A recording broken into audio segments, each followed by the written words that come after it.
let's take you out there right now as we're going to hear from some family members of the victims following this deadly, tragic shooting there. Two young kids losing their lives. Let's listen in. Will not be any interviews, and I just let you give them space and grace for the first time here, and we'll be in touch.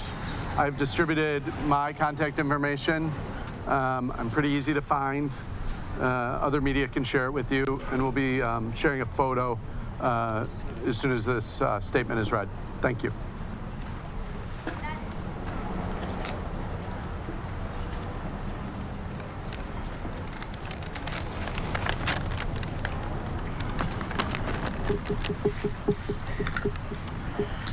Yesterday, a coward decided to take our 8-year-old son Fletcher away from us.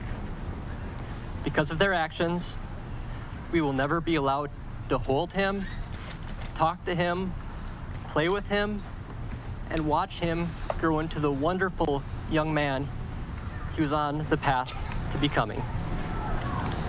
Fletcher loved his family, friends, fishing, cooking, and any sport that he was allowed to play.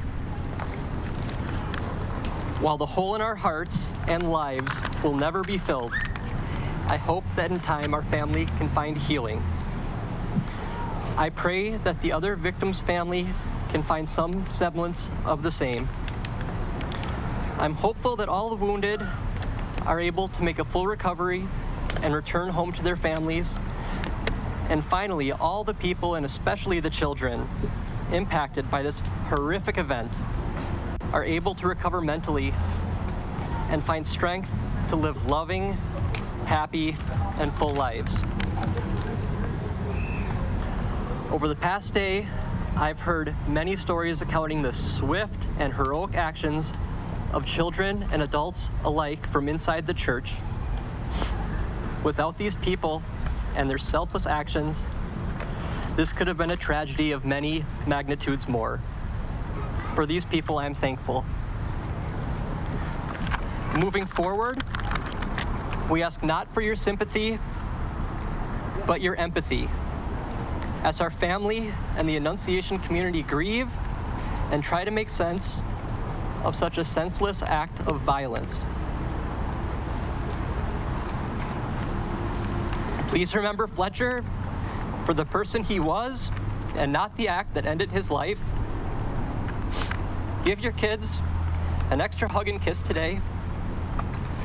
We love you, Fletcher. You'll always be with us.